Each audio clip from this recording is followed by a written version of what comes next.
Sobat Maestro, sesaat lagi kita akan bersama-sama mengikuti program Hidup Sehat Pilihan Kita. Selamat mendengarkan.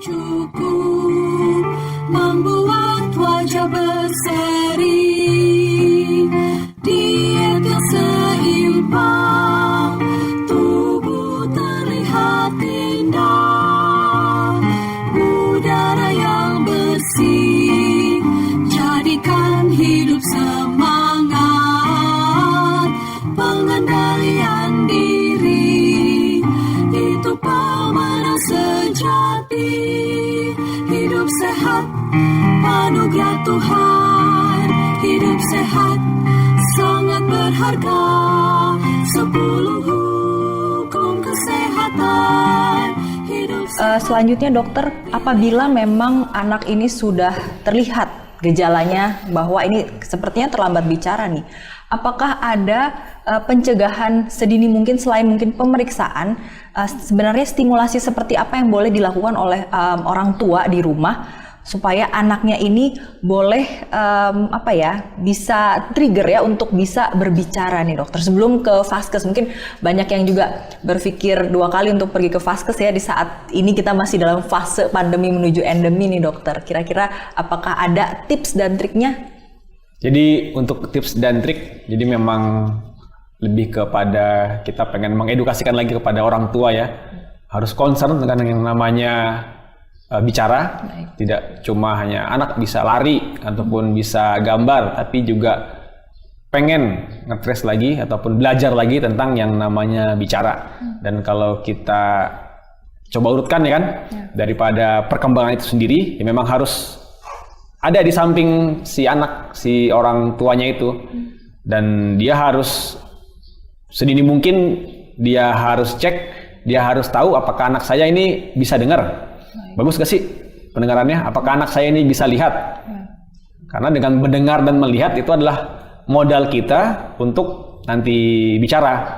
Jadi setelah si anak kita tahu, oh ini anak bisa dengar nih, oh ini anak bisa main nih, misalnya tepuk tangan atau main dengan icik-icik. Nanti step berikutnya si anak bisa main. Jadi kalau kita kasih mainan, anak harus bisa main sendiri, entah bola-bolaan atau kotak-kotak kayu, susun blok seperti itu. Nah, step berikutnya kita harus tahu si anak ini, oh mengerti kok dia.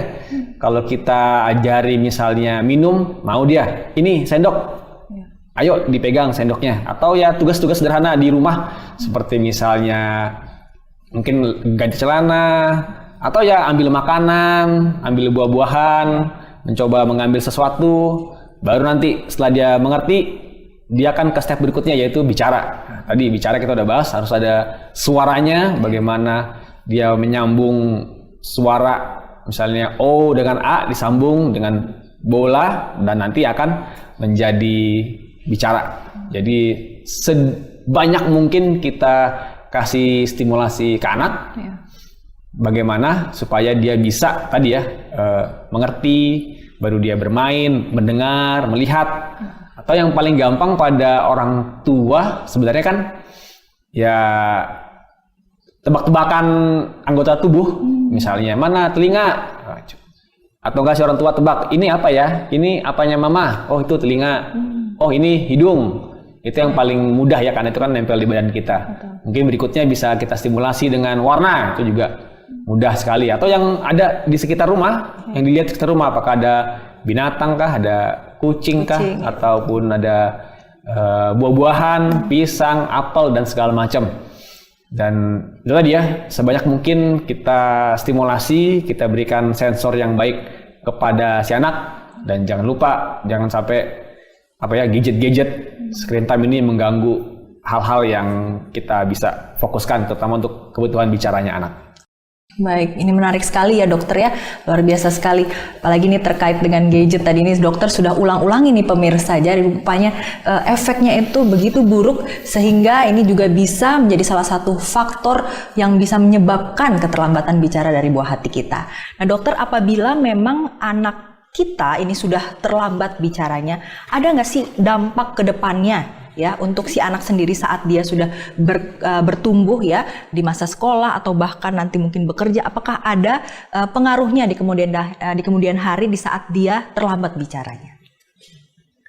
Ya, Jadi bagaimana si anak, kenapa sih memang kalau terlambat bicara ya? Jadi memang menurut kami, jadi keterlambatan bicara ini memang harus segera kita deteksi dan memang harus segera kita atasi ataupun kita kejar supaya si anak kembali kepada pola ataupun urutan daripada bicaranya. Sebenarnya kalau bicara efek jangka panjang dari speech delay ini bagaimana, jadi udah banyak juga studi-studi ataupun jurnal-jurnal yang bilang nantinya akan mengganggu si anak pada perkembangan pada saat dia mulai sekolah. Jadi akan mengalami gangguan pada skill ataupun keahlian yang nantinya akan dipakai untuk bersekolah, seperti ya tadi berkomunikasi.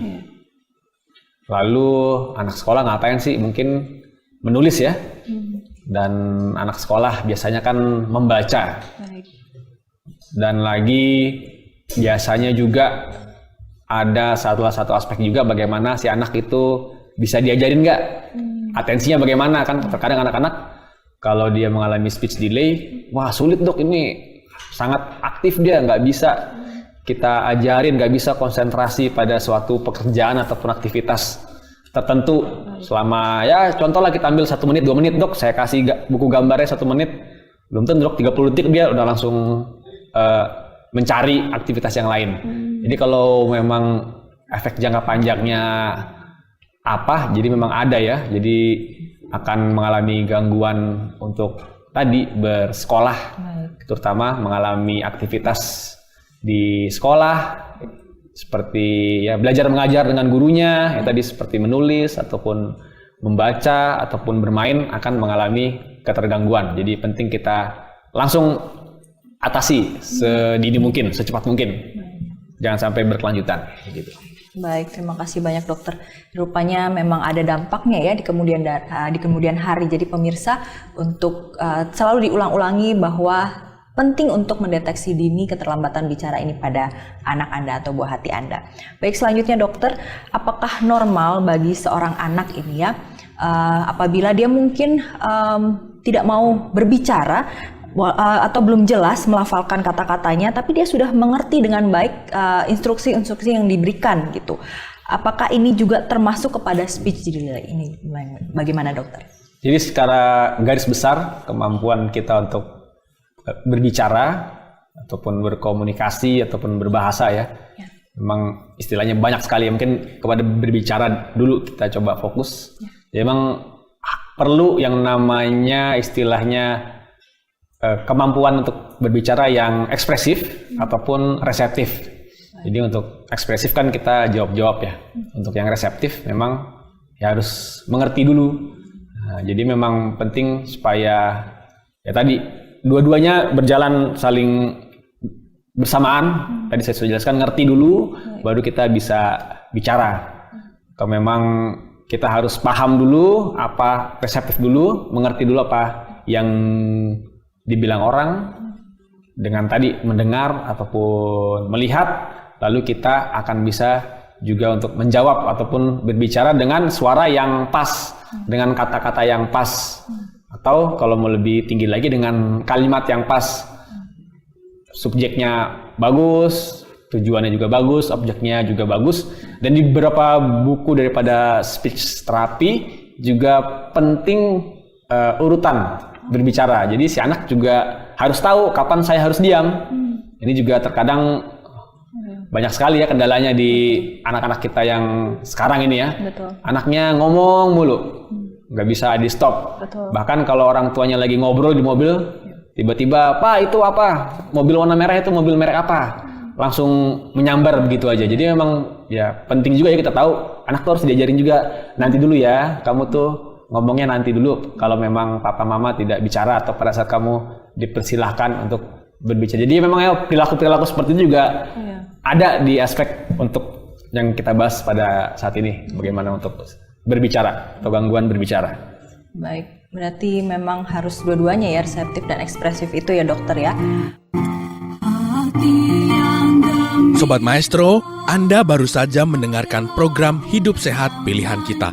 Terima kasih atas kebersamaan Anda. Istirahat yang cukup membuat wajah berseri. Diet yang seimbang, tubuh terlihat indah. Udara yang bersih, jadikan hidup semangat. Pengendalian diri, itu pemenang sejati. Hidup sehat, anugerah Tuhan. Hidup sehat, sangat berharga. 10 hukum kesehatan. Hidup sehat.